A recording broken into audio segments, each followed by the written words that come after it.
दोस्तों आज मानव एक इंसान नहीं बल्कि एक जानवर बन चुका है। आज के ज़माने में हम एक दूसरे को नोच नोच के खाना चाहते हैं और ऐसा ही कुछ हमें यहाँ पे बांग्लादेश बांग्लादेश में होते हुए दिखाई दिया है।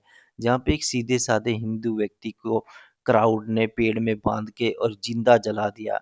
ये ऐसी हैवानियत घटना है जिसे देख के या सुन के ही रूह कांप जाता है। वो कहाँ चले गया जब हम इंसान एक दूसरे की मदद किया करते थे, एक दूसरे का सम्मान किया करते थे, इज्जत दिया करते थे।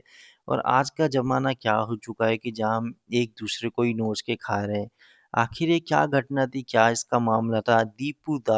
दीपू चंद्रा दास नाम का ये लड़का जो 25 साल का था, जो एक गारमेंट की फैक्ट्री में काम करता था, जो 50 सालों से भी ज़्यादा इसकी फैमिली उस एरिया में रह रही थी। उसके बावजूद भी इस बेचारे को भीड़ ने ना किसी ने बल्कि भीड़ ने क्राउड ने इसे मारा पहले बुरी तरीके से, फिर पेड़ पे बांधा इसे और फिर जिंदा जला दिया। वो भी इतने सारे लोगों के सामने, करीब 100 200 300 जनों के सामने जो क्राउड थी।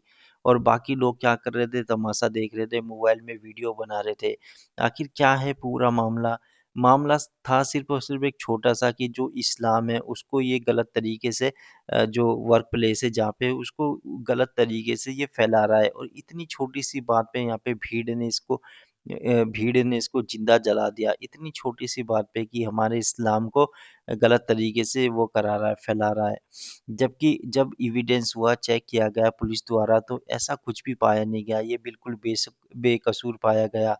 तो अब जब आपने एविडेंस चेक करा और बेकसूर हुआ, तो अब इसको कौन वापस लाएगा? इस बंदा तो मर चुका है, उसकी जो ज़िंदगी है वो तो ख़त्म हो चुकी है, तुम्हारे चेक करने से क्या होगा?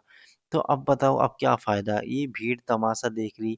आखिर बार-बार कब तक बांग्लादेश में ऐसे ही होता रहेगा कि क्राउड आएगा और मार देगा किसी को भी? कहाँ तक का मतलब समझ नहीं आ रहा, कहाँ की इनकी लॉ, पुलिस कहाँ चले गया? धर्म, धैर्य, नैतिकता समझ नहीं आ रहा भीड़ को आखिर हो क्या गया है।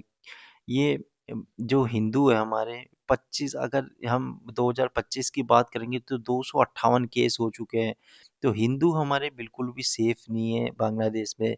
और ये प्रोटेस्ट भी चलने लगा है अब इंडिया में कि बांग्लादेश में आखिर हिंदुओं से क्या प्रॉब्लम है, क्या दिक्कत है बांग्लादेश में।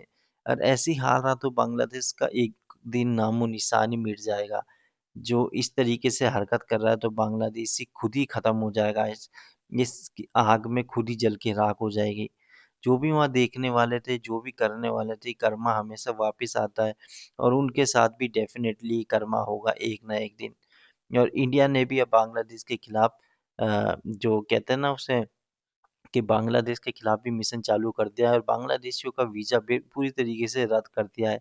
तो मेरे का तो बड़ा हार्ट फेल हुआ है और मैं तो ऐसी घटना देख के मेरा अभी भी रूह काँप रहा है कि मतलब कोई इंसान दूसरे इंसान को कैसे जिंदा जला सकता है। मेरा अभी भी रोंगटे खड़े हो रहे हैं ये बोलते समय। मतलब कि हम तो जानवरों से बदतर हो चुके हैं। मतलब हम इतना गिर चुके हैं, इतना गिर चुके हैं कि मतलब हम अपनी नज़रों में कैसे, ये लोग, मैं आपकी बात नहीं कर रहा हूँ दोस्तों, मैं हमारी बात नहीं कर रहा हूँ, मैं इन नीचों की बात कर रहा हूँ। ये लोग अपनी नज़रों में कैसे, मतलब अपनी नज़रों में ये भोसड़ी के अपनी नज़रों में कैसे देख लेते हैं। मैं शीशे के सामने, मुझे ये समझ नहीं आ रहा। कैसे इतनी नीचों हरकत कर सकते हैं? कैसे इतना नीच गिर सकते हैं कि मतलब कि कोई किसी बंदे का एविडेंस भी नहीं है, तुम पे कोई प्रूफ भी नहीं है और उसके बाद भी तुम ऐसा हरकत कर सकते हो। डिसरिस्पेक्टफुल, मुझे मतलब इतनी खुंदक आ रही है कि मैं